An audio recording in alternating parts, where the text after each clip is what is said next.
Nimbula, Noai, and Maori.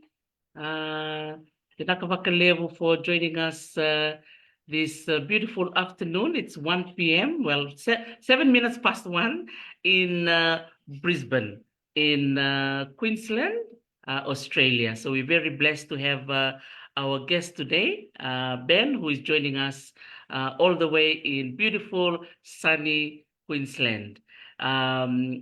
So we are still continuing our Rotuma Language Week celebration. So we are very fortunate to have amazing speakers this week, starting with Pisaitu Solomone, and then Ellen Inoke, with Letila Mitchell, and now with Dorell Ben. And tomorrow we will have JJ, John Taukave, who will be joining us from the beautiful island of Oahu in the city of Honolulu. So greeting everyone today, and I hope that our Talanoa is reaching you clear and crisp on a beautiful Sunday. I know many of you might be just finishing your lunch and enjoying the beautiful breeze wherever you are. Now we're going to play the song to welcome everybody and give time for others to join us. And we will have Rako Pacifica, the song on Rotuma, to kickstart our Talanoa session. Nimbula, Noaia, e Maori.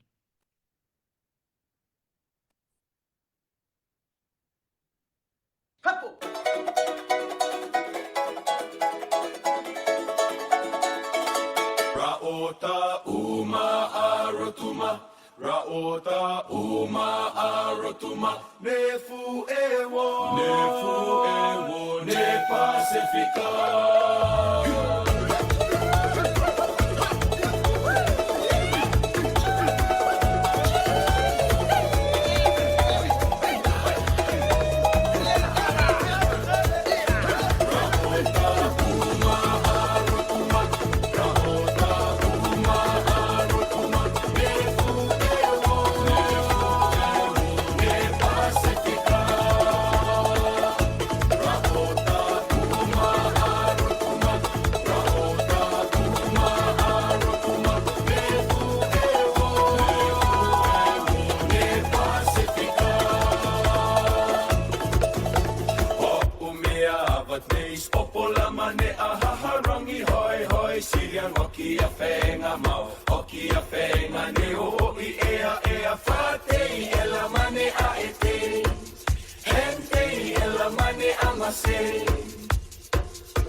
Tra la la la la la la, tra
Ra'ota uma a Rotuma, Nefu ewo, ne Pacifica.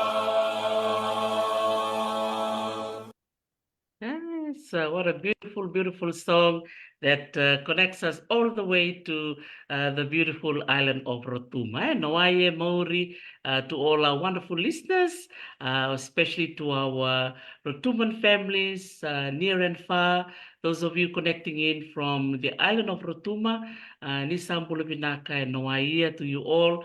Also, our Rotuman friends here in the US, in Europe, as well as those in Australia and New Zealand. Thank you so much for always following my program. I have a very soft spot for Rotuma, and I remember living in New Zealand, working with my fellow Rotuman brothers and sisters, particularly studying the artifacts from Rotuma.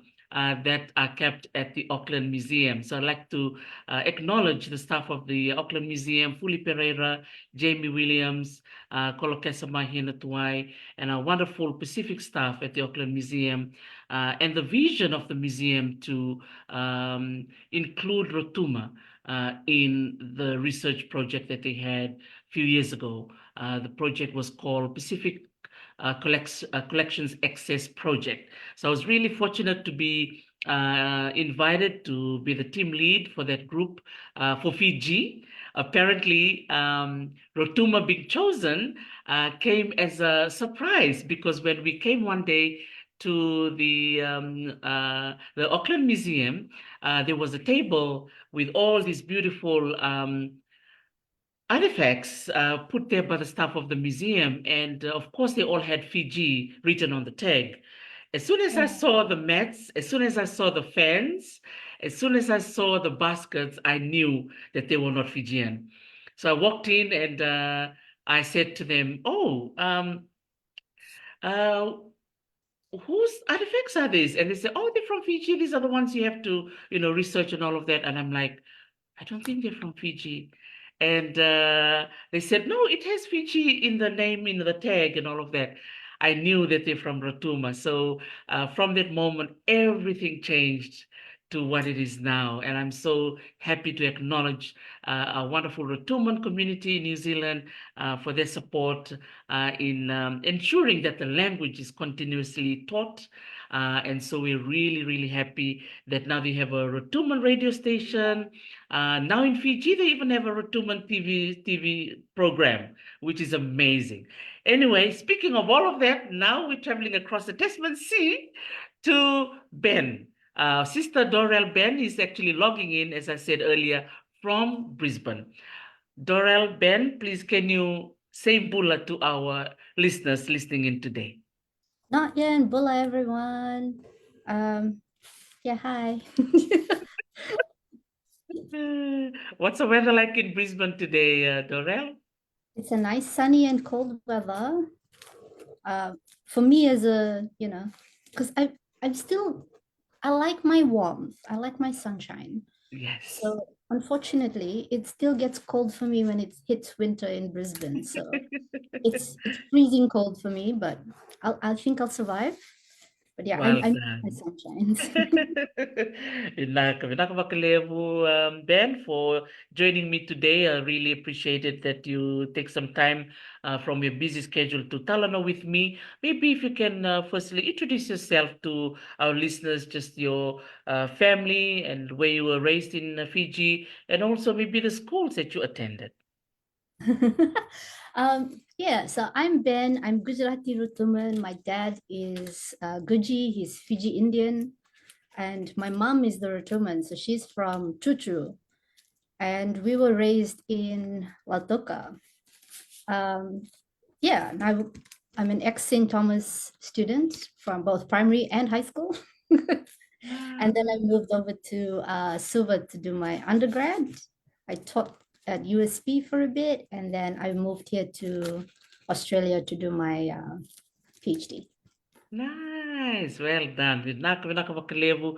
Greeting all the current students and ex-scholars of St. Thomas primary and secondary as well. Vambul chukan vi kemuni keve na buli oti mi St. Thomas melotoka the marau ni tingo bat ki kendo Ben so le nona ngone mi tabe Talanoa and the kana bakana numiti ko na bosa bakrotuma kene toba bakrotuma the marau ni tingo ko and she will also talk a little bit about her research topic, particularly the one that she's currently doing and that connects very, very well to the island of Rotuma. So, in terms of your connection with mom, has she taken you to Rotuma, or what has been the Rotuma influence in your life, Ben? Oh, I'm the youngest of three sisters, and I think I'm the only one that went to Rotuma when I was 5. So I barely have any memory whatsoever of what I did at 5, other than probably like a fleeting emotion that it was very pleasant, very islandy, a lot of ocean, white sand, blue sea. And I have the nice typical version of what Rotuma was in my head. And that's my memory of a 5-year-old. But yeah, Wow. that's the inkling of my connection to Rotuma, the actual homeland itself. But other than that, I haven't been back in, obviously, since I was 5. Wow. Do you plan to maybe return maybe after you complete your PhD? Probably, yeah, that'll be a good idea to, probably go with my sisters. It'll be a Mm-hmm. nice, lovely little thing to do with them. Absolutely, absolutely. Wow, Vinaka for sharing that. And I know I've spoken to a few of my Rotuman friends who are planning to go and visit and to see the island, and that's really, really encouraging. There's so much beauty. I've seen photos of Rotuma, and even my Rotuman friends who've shared so much beautiful memories, of how much they remember the island. So thank you for sharing that. Now, in terms of the celebration of Rotuma, Language Week and the Rotuma Day yesterday, what are your personal views about the celebration or the spotlight on Rotuma for this week? Well, I'm going to start with when I first learned about Rotuma Language Week. And surprisingly, it was with a connection I had made on Instagram with a few people, a few diaspora Rotumans. And it came to me through Mere Taito, Tamara Isaka, and Molusea Monise. And we just got to connecting, chatted a bit about our research and the stuff that we were doing.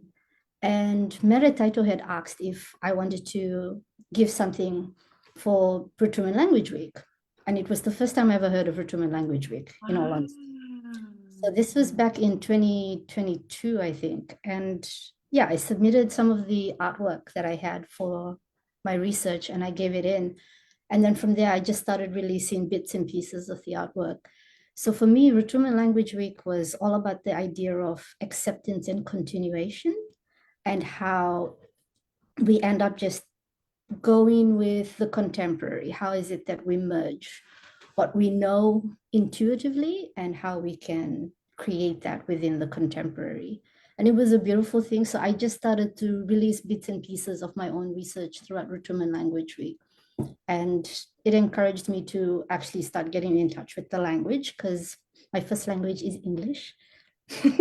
I don't speak any of the other languages in my life that I should speak. I don't speak Fijian, I don't speak Hindi or Fiji Hindi, I don't speak Rotuman. So Rotuman Language Week actually started getting me into, learning the language. And I picked up the Rotuman dictionary and I started going through the words and I started using these words in the research, in the work that I was doing, in short stories, in the writing. And yeah, to me, that was because Rotuman Language Week and that version of acceptance to actually start working, within the idea of the culture itself. Wow, well done. This if Mere Tito is listening, pinakabali po Mere for all the work that you do, and it's wonderful that I think I heard through the Coconut Wireless that she's also completed her PhD. So congratulations, Mere Taito. And it's wonderful that she's doing a lot of this amazing work, particularly in poetry and the arts in Aotearoa.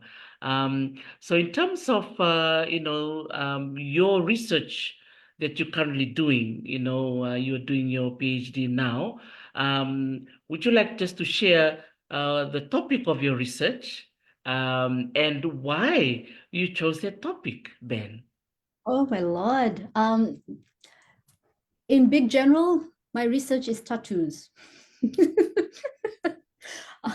I did not necessarily choose this topic for tattoos. I actually ended up in tattoo or research on tattoos because, as you and I would both know, academia actually requires like something specific to study. So I ended up choosing tattoos and specifically looking at reawakening oceanic women's tattoos. So the women across the Pacific, across our Oceania, the way that they reawaken our cultural practices, specifically looking at the practices that we do as ways or tools that we unlock these particular versions of tattooing. So the entire PhD is based on an autoethnographic research. So it's like how I wayfind into locating Rotuman motifs for myself or the entire culture, and how is it that these motifs exist in different forms of archives, and how we can reawaken that, bring them back into the fold and practice. And yeah, that's the PhD. So I sort of chose the idea of tattooing because of the narratives. I like stories. I like my literature. I like to read a lot. So one of the things that I noticed was there's not much myths or legends that are written about tattooing or the mention of tattooing. So I assume that, from the start, from like 2012, I think it was 2014, I assume like the idea of tattooing itself would just be like a norm, which is why it was not mentioned. But what I decided to do was like to see short stories, novels, stories that are just written about cultural tattooing and how that comes back into our contemporary. And yeah, that's what the PhD research just encapsulates the entirety of all of that. That is amazing. And how far down the track you are in terms of the your process of study and doing your PhD? Almost done. I hope Yay! to submit in August, so we'll see how that goes. Wow, that's wonderful. And so you were teaching full time at USP, and then you took leave to do your study full time? No, I let my contract lapse from USB and decided to just move out from academia and do something in arts entirely. Oh. So career change altogether. Wow, that is very, very brave of you. And, thank you. Thank you for doing that, that leap of faith. And I love what you said before, that there's less, written work about tattooing in Rotuma. So what did you do about that in terms of, looking for other sources or other research that maybe have some kind of connection to Rotuma. How did you navigate that difficult pathway, especially when you're looking for written materials and there's not enough out there? Wonderful. I actually looked at other cultures and how they did it. I looked at Vengia project, for instance, how is it that these women were doing their research, their archives, what they did in the project. And it was like, that's, good ideas, good tips to use into looking into like Rotuma as well. And one of the things I noticed was you had to always read colonial writing or Western writing with a grain of salt.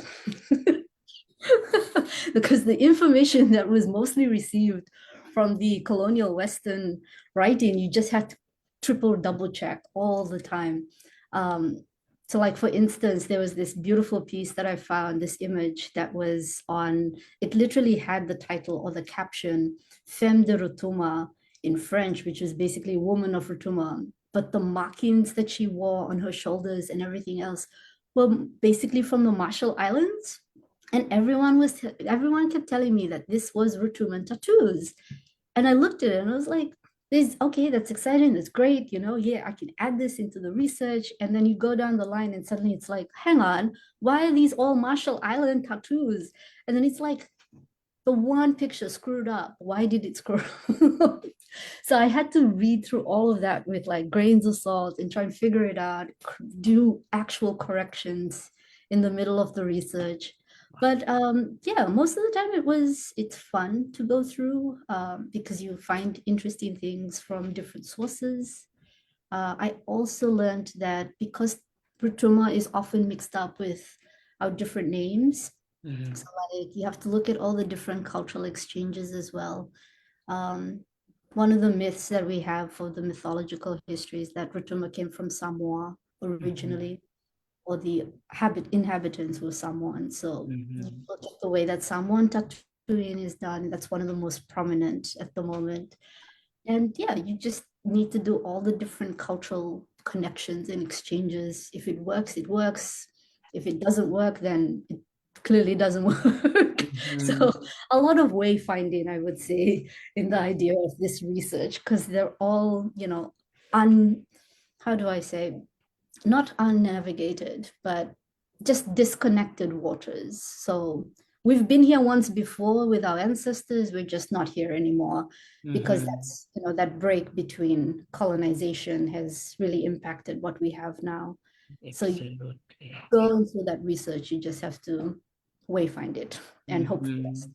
Yeah. So And in terms of talking about Rotuman tattooing to Rotumans, what kind of feedback or what are the reactions from them when you tell them? I'm just curious. well, the first thing I get is, when are you getting, when are you gonna start tattooing people? And then, can I get a design? It's like, oh no. I mean, the excitement is there. It's cool. I like it. But I strictly always tell them, like, there's a difference between cultural tattoos and contemporary tattoos. So the research work that I'm doing is mostly in cultural tattoos. It specifically looks at the ceremonial version. How is it that we go through our family, our lineages, the memories that are, present, prevalent in the marks, and how is it that we can distinguish that from the individual contemporary tattoos. So many Mhm. people would like a contemporary tattoo to represent their identities, to represent their lives. And that's all fine and dandy with me. I appreciate it. It's like, here, there's a bunch of Rotuman motifs that you can use, that I've located, that I have found.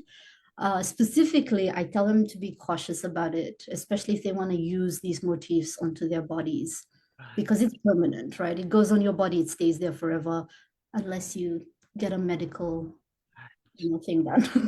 But Yes.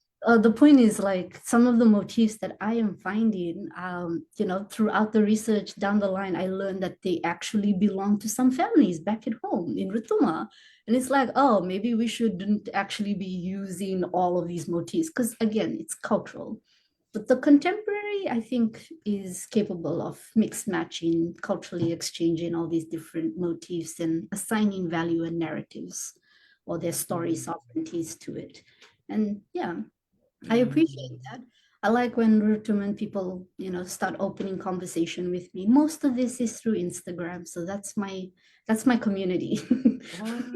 Instagram is the Wow. digital space of my community, and that's where most of my conversations about tattooing the 4E happens. And yeah, I appreciate it. I like it. I enjoy it. That's Yeah. wonderful. And obviously, there's a social media platform, and I'm sure there's a lot of young people, on that page as well. How do you feel about, getting young people engaged in the discussion, and the revival or the reawakening of Rotuman tattooing? Oh, wow. Sometimes when they reach out, it's just like surprising for me. I actually just tell them to start reading as well, to go through the process of, engaging with the histories that are already written for us and see how they go. Because sometimes they will learn things as well from their own research that is very different from what I come up with or what I've come up with.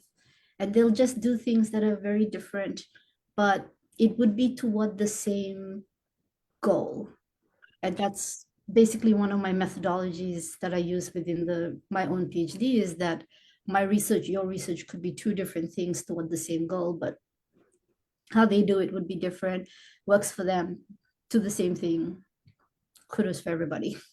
Absolutely. I mean, you adding um more information or more wisdom, as they say in New Zealand. I love the way they look at, the kete of knowledge, these baskets of knowledge. So the more research everyone does, it adds into this kete or into this basket, and the more knowledge is there, the more that we can share.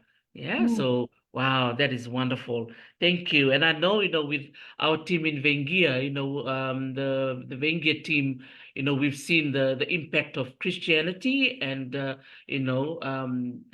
colonization, on the impact of how Vengia stopped, it didn't stop. It stopped in some areas, but not others. Was that similar to what you found for Rotuma? Well, most of the things that I've read, so my version of going through this idea for Rotuman Tatooine actually goes through Western knowledge. So I pick out from whatever's written by Westerners most of the time. And then I attach it to what I understand about cultural Tatooine from all the different cultures. And one of the things that basically comes out is that it just dwindled. Like there was no actual, there's nothing that says specifically within any of these histories that Christianity is the problem. Mm-hmm. But you can only make assumptions from everything that you read and piece them all together. And then suddenly it's like, I'll blame Christianity because that seems like, the perfect cause. But the thing about Christianity, what I find, I think Alan Howard wrote it best. He called it the religious imaginings. And it's something that I really appreciated the most, is because it spoke about how even though Christianity was still like a lot of Rotuman people went into Christianity. I'm Catholic, for example, right? And most of the things that I grew up with is Catholicism. I know much about Catholicism, but at the same time, we also grew up with the ideas of the superstitious. So it's like we have to go to mass, we have to go to church, but at the same time, which is what Alan Howard's religious imaginings was, at the same time, you have to also be cautious about what you do with your nails. So you can't cut your nails in the night. That's bad. You'll get a spirit to come and attack you. Or, all the superstitious things that you hear. And that's what we grew up with. And it was always parallel to Catholicism, to Christianity. So the religious imaginings actually stated that even though we are converts to Christianity, to the different denominations of Christianity, there was also that inkling that we had about respecting what was our original practice, religious practice. And it was always to be cautious of those particular things, that it's not gone, it's not replaced or anything, it's still in existence nonetheless, even though the ideology of Christianity is also still practiced. And I think it's one of the things that I like, that, you can still have the best of both worlds at the same time. And I appreciated that ideology that came through it. And yeah, so for me, like I can assume Christianity was, exactly what pushed it aside. That's just the idea of my research that I've come across. And I've just pieced two and two together and be like, you know what? This is probably why it stopped, in practice, because we've got two factions, right? So you've got Catholics and you've got the Methodists. And historically, they had wars because of these two denominations, basically. And one of the priests that were on the Methodist side loathed the fact that Rotumans were always covered in turmeric. He just didn't like it. he thought it was dirty, he thought it was filthy, you know, the typical negative words that they would assign. But the Catholics actually allowed the practice to still happen as long as you went to mass. So they had the whole wall go down. The Methodists apparently had won this one, and then it just took over that you're supposed to stop using turmeric. So my connection to turmeric and tattooing is that after Rotumans were tattooed, culturally, they put on turmeric to help heal themselves. So if you got rid of turmeric because of Christianity, then by extension, you could have probably also got rid of tattooing. So that's one of my assumptions that I can make with it. So, Wow, look at that. I mean, there's so many other examples, apart from tattooing, in every culture, yeah, that, like the change even with the use of tapa, masi, pottery, the list goes on. But I'm so happy that, you were able to do this research, and spotlight Rotuman tattooing. Now, in terms of gender, has there been anything interesting that you found? For the involvement of either of the gender in the practice? Uh, this one's interesting. I don't necessarily look at the gender of it, even though I'm supposed to be studying Rotuman women's tattoos. I think what I find most interesting is that in Rotuma, both genders tattooed basically the same way, right? So it wasn't necessarily assigned to a gender. It was just tattoos put onto your body, and the association or the story that was assigned to those markings on the body. And I find that most interesting is because they didn't specify which gender or to have the markings or how the markings were placed onto it. That's one point. The second point is it wasn't recorded. So again, coming into the idea of this, wayfinding space of trying to figure out these answers when you don't have much information to figure out is what's the intuition that you get from whatever you read and what associations you can make to all the different types of artwork that's also available and out there. And yeah, the thing about gender tattooing is that I find for Rotuman specifically, you'll get very little information on women tattooing, but more on the men. And the assumption I have come up with on that one is because the people writing about it are men. So they weren't privy to women's spaces. So automatically they just decided, let's put the women aside and write about the men. So whatever snippets I have about Rotuman women tattooing is mostly from, again, our Westerners who drew about some stuff, wrote about some stuff. And I just keep it to that and be like, let's extend this now to all the different versions, our methodologies, our histories, our, stories about these things. And yeah, Thank you. that's Thank you for, I love the fact that, you utilize the ethnography, and telling your story in your journey. That's such a wonderful way of exploring. That way you are not binded, by certain rules. I kind of like that. It allows you to move here, move there, look at this, do more research in this. Now, I just want to give an example of how you are also exploring other islands, outside of Rotuma. I remember there was when I first started my program in 2020, I was talking about flowers to children because initially this program was for children. I was doing storytelling. So as I was, and of course I love to sing, songs for little ones, and we have the song about the island of Mbau, which all of us know, Pombau Neanu. So we were singing the song, and then in the lyrics, it has the Salu Salu, it has a name called Kukualu. And so I started researching about the Salu Salu. Every Salu Salu in the song, it has things written about them, except this one. And so I went on the Journal of Polynesian Society, on so many journals, and I found the answer. To cut a long story short, the answer was not actually in Fiji.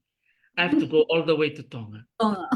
Yes. And so, that was just like, wow. And also I think I had another research I was doing Can't remember which one, but I ended up in the Solomon Islands. The answer of that particular one I was researching, I couldn't find it in Fiji. I have to go all the way to the Solomon Islands for the answer for me to find. And it was like, wow. And it really taught me that, for those of us who are researching in this space to think outside the box, literally, You have to. Um, in a real way. What do you think about that? yeah, absolutely. I ended up finding out in Tikopia and the Solomons, the Polynesian outlier for Solomons. Tikopia actually had, they literally have a note that all their tattoo practices they learned from a Rotuman man named Fongarasi. So, and this is written in Mick Pendergast's book, and it's one line. It's one line that doesn't even necessarily seem to have any relevance whatsoever to the whole idea of tattooing. And it's a little tiny ass line that says, the Solomon Islands of Tikopia reference or credit tattooing to a Rotuman man named Fongarasi, and that's it. That just that one line, and I'm like, so is all the motifs of Tikopia, that they wear, that they practice, is that because of Rotuma? And then the second thing I ended up learning was they named the tattooist Fongarasi as a tuhunga, which is Maori. By language. I literally picked up the dictionary to look where tuhunga was in the book. Like, do we have tuhunga in the dictionary? I asked around, nobody knew about it. And I was like, okay, so there's two possible reasons why it's tuhunga, right? One is Latilla Mitchell's version of coming from the Maori kingdom. So it's like, could be that we got, that version of Maori language from them. The second was, what if it was an actual Maori man that traveled all the way to Tikopia, but they just decided to mix match it and call him Rotuman. But also, So if you think about it, it might be their perspective as Tikopians, right? Because that is the word they would have used for someone that knowledgeable. yeah, Wow. absolutely. So many So possibilities. so it just opens up to all this multitude of things. And it's like, okay, what am I going to do about this? How am I going to interpret this for myself? And that's where it usually starts. It's like, this is my interpretation. And then you get other people going, oh, you know what? You were so right. And it's like, calm down. I was like, please wait. I was like, this is my interpretation. Right. I'm not sure if this interpretation is correct or right or wrong or what. I was like, but you know what?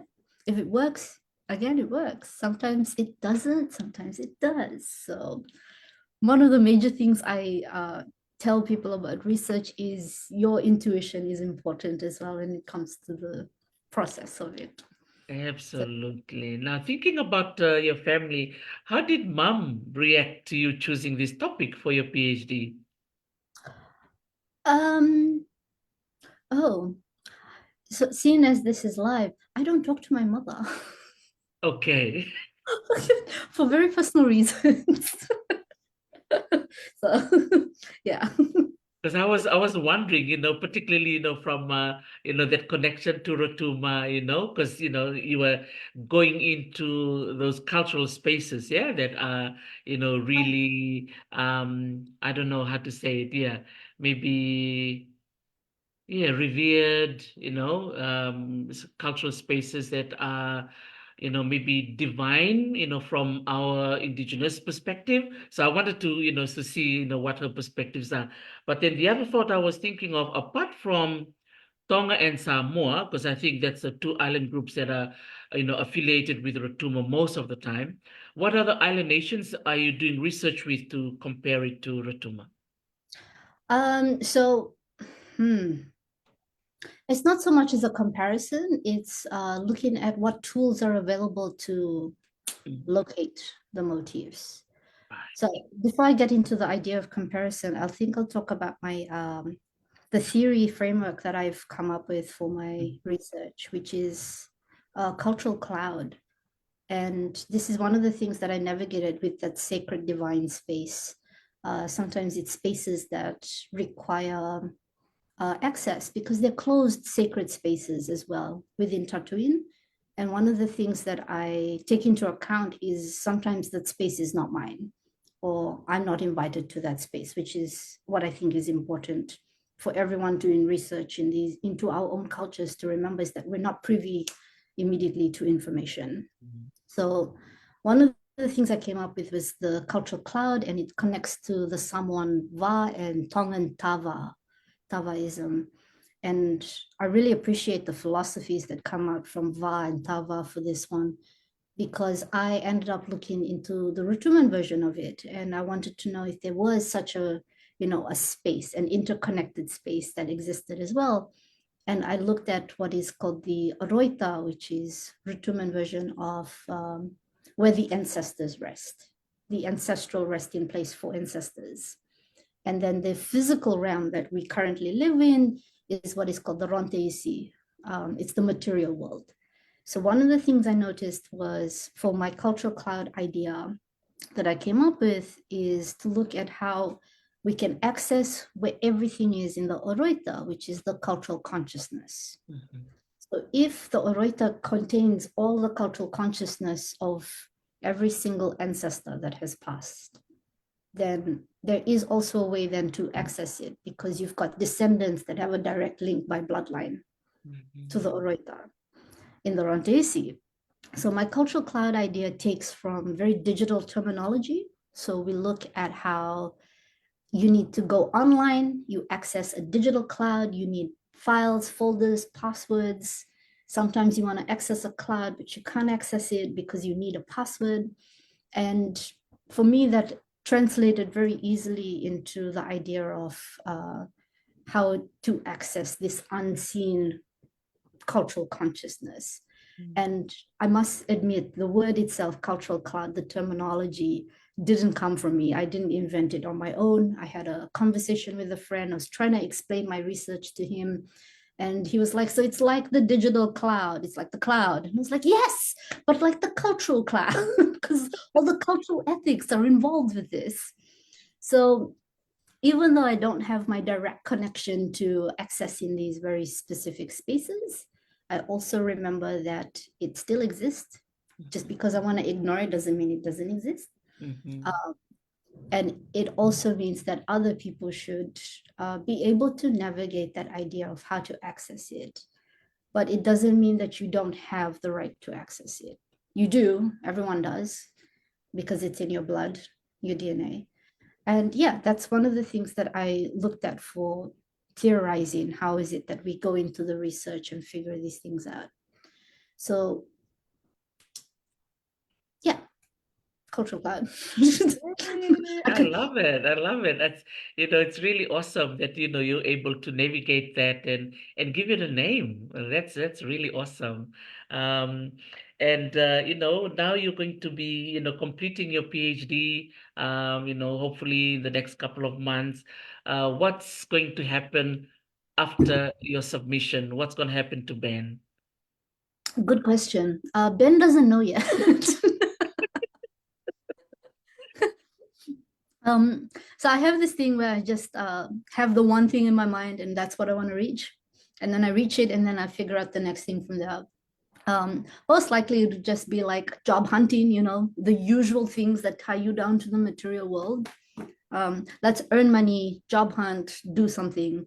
But I think what I really want to do is just write stories and do more artwork. So Absolutely. And speaking of artwork, we're talking about Rotuman tattooing and the designs are so beautiful. What other ways outside of writing, are you utilizing, sharing your research data, either, yeah, online or in galleries? What are your plans about that? Or what have you done lately? oh wow. Yeah, that's gonna be new.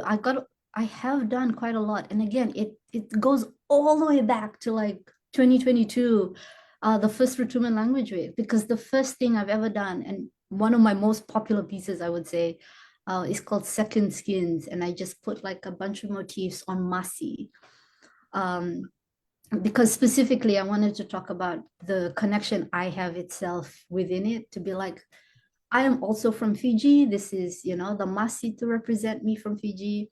But at the same time, here are the motifs that connect me to Oceania through my mother, her lineage, the Rotuman culture.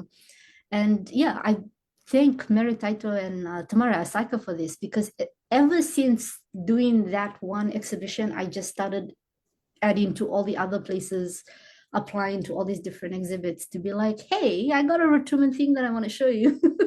Can I do this? And it's gone places, and I really appreciate that. It really started from the first Rotuma Language Week in 20, my first Rotuma Language Week in 22.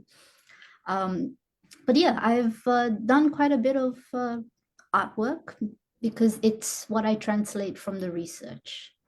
So every time I figure something out or I assume something from a connection, I convert that into a visual language to be like, how is it that we would have done our visual languages as Rotumans, as, different cultures as well could probably do the same thing. How do you interpret something that you research into art or put it into an art practice? And that's one of the things I did with my versions of art. So I started telling stories, narratives through whatever motifs I put together that I find information on. And I just put them together for me and be like, this is a story, this is the artwork, and this is what associates with it. So I look at the different sovereignties that's involved with it. So like I look at land sovereignty, I look at story sovereignty, I look at all the information sovereignty or data sovereignty and story, yeah. And that's what I do with the artwork. So if the story translates and transmits to other people as well, it works. Sometimes people will be like, I disagree with it, and be like, great. I gotta accept the disagreements as well from people. I think it's important as well in the learning sphere in wayfinding.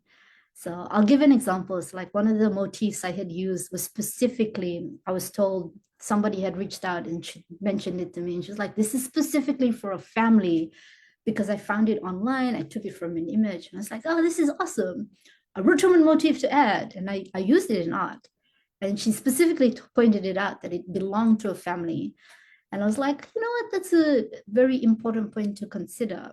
And I stopped using the motif in my artwork because she had mentioned it. So when people reach out and tell me these things, I remove them immediately, or I, make a note that this is something that belongs to this family. And when I talk to people, exchange conversations, I remind them that the artwork is meant for them to use as a guideline or a guidebook, not necessarily for them to be like, this is the word of Ben, use it.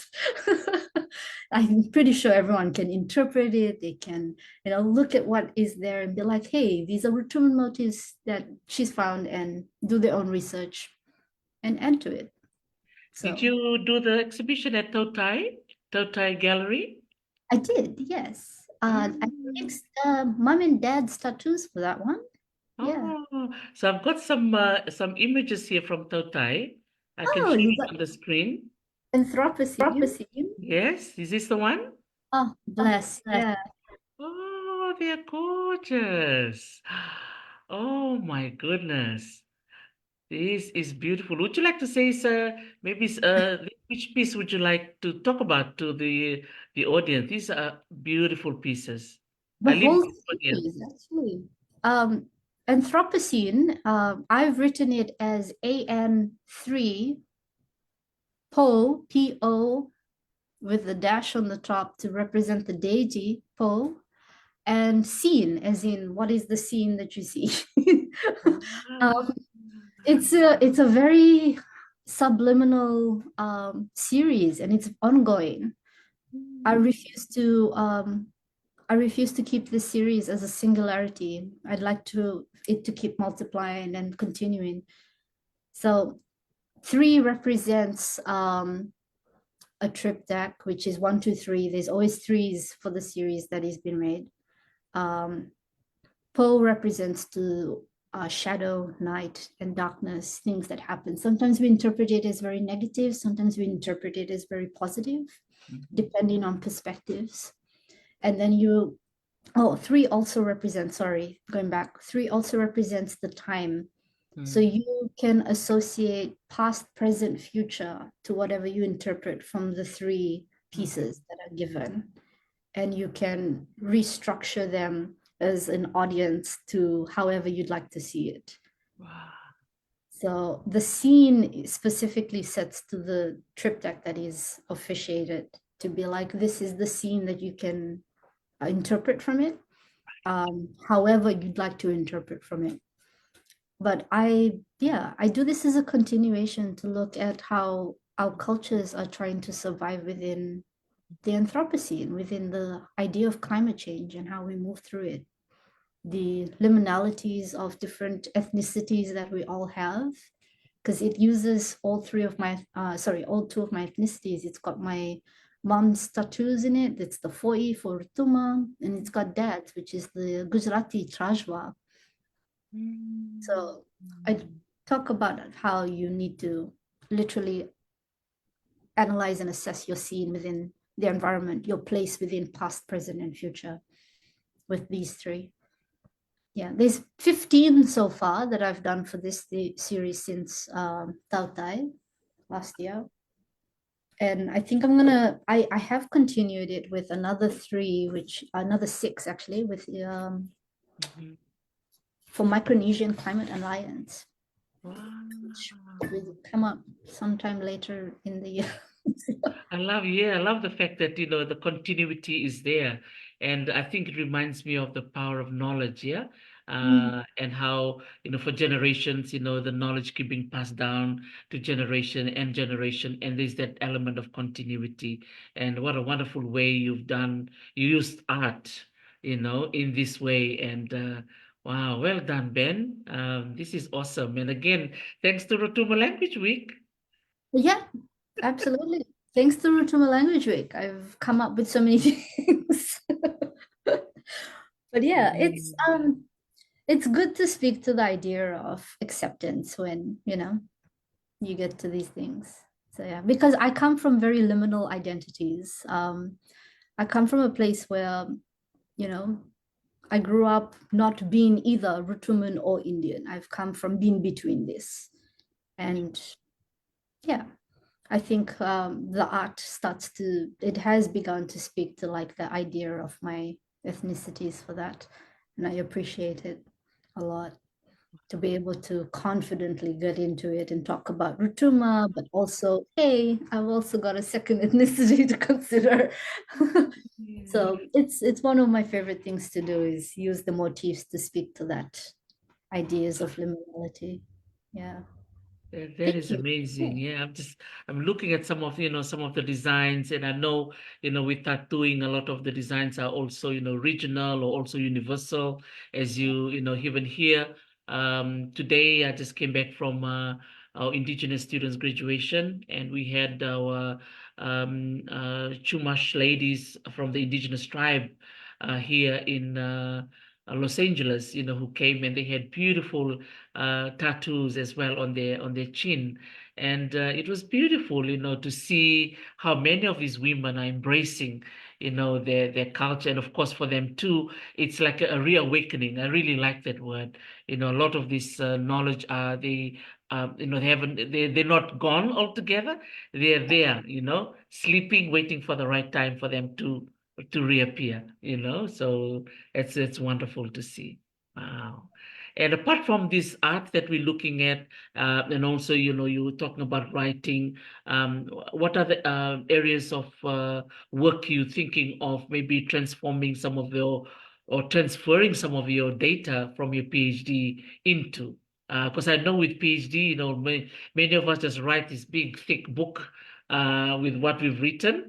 But I love the fact that, we can turn it into a lot of creative ways like this, bring the data from the book and make it, more accessible for everybody. Oh yeah. So one of the things that I have literally accumulated from the entire PhD research is writing short stories that include tattooing in the contemporary. So I make it look like, so again, it's back to all the things that I've read about our myths and legends. You don't necessarily hear these stories about tattoos. I was like, you know what, screw it, I'm gonna do it. No one's done it yet. let's see how I go, right? If someone has done it, please tell me in the world, since this is live. But one of the things I've done is I've written short stories that talk about tattooing as a norm within the culture. I think one of my favorite stories that I've done, so it's been published, it's called Tautonga Netura, which just encapsulates all these different stories and myths and legends from everything that we would know in Rotuma, which is like about our twin deities, which is Nuchkao and Nuchmanga. It's about the woman of the bush, which is, or the spirit woman, Kanitemosu.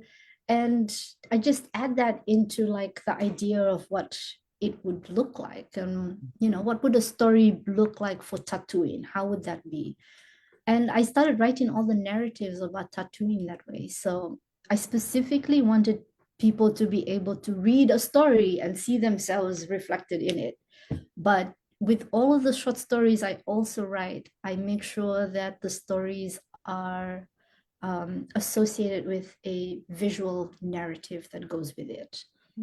So you have the narrative that's written out, it's got words in it. And specifically, I'm very fussed about the way that it was written.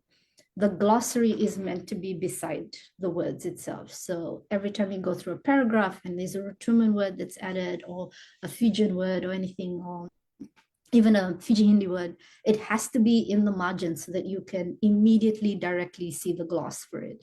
And I specifically decided that this is how I would like my works to be written so that people can read it. And if you're from the diaspora like me and English is your first thing to speak and not our language, it's so easy to just learn what the glossary is right then and there and just include it with your everyday language, with what you do in your life. And yeah, that's what I do with the short stories. It's, again, most of the things I do is layered. So the art is layered, the writing, the short stories are layered. It's just a lot of things that you could add and interpret from it.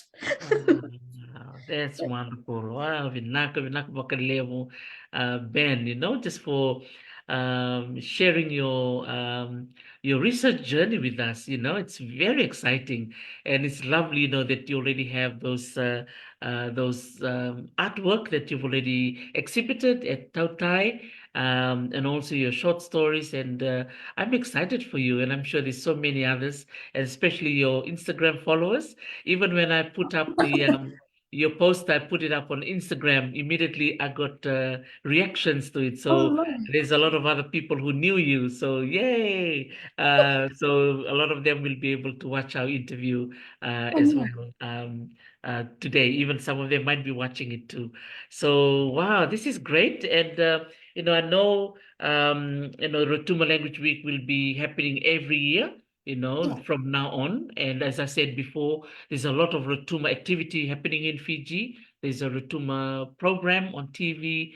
How do you see, Rotuma being represented, in this case, in the arts or in the media from after now that you're actually doing your research, how can you envision Rotuman language or Rotuman art in the future from where you are right now in Brisbane? Well, the hope is to see it thriving, to see it everywhere. So everything that I would like to walk into and be like, oh, that's Rotuman. That's the basic hope, to walk through everything that I see and in art and anything to do with the museums itself, to the gallery spaces, to just be like, yeah, I can recognize that it's Rotuman and that it is Rotuman. And I think that is the hope for anyone that does the work. When you get into it, the main goal is definitely to get the work out there, to see all the connections you can make from it. So the hope is definitely to see it thrive, to see it continue, to not see it as, just waking up, to not see it dormant, to not see it, lazy, basically.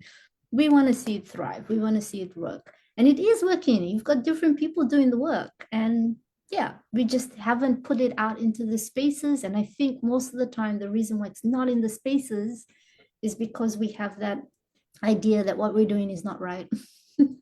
Or, Mhm. a shame that still holds you or chains you to a colonial ideology. So if people are doing the work, then share it with the rest of us because we'd love to hear it. We'd love to see it. It's needed. Yeah, that's the idea is that I think hope that in another 5, maybe less years, we'll see more of this work come up. So Wow.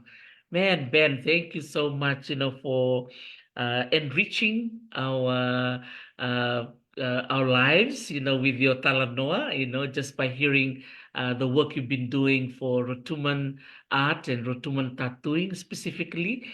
So maybe I'll give the time now, maybe if there are people that you would like to acknowledge or say hello to, especially your family in Lotoka and your old scholars of St. Thomas, or those who have helped you along the way in your research journey. I give you the time now. that's going to be a long time, but you know what? Everybody knows who I thank because I thank you every other time in my life. And secondly, if you're from Latoka, you know my name is definitely, you don't know me by Ben. So you know me as a different name, and that's perfectly fine. Reasons of my own. But yeah, thank you so much. Thank you, Dr. Teresi, for this opportunity to talk about the research. And it's, yeah, fun. I hope everybody would get into tattooing and not see it as a transgression. I think that's another thing. It's a mark of wonders, to be honest.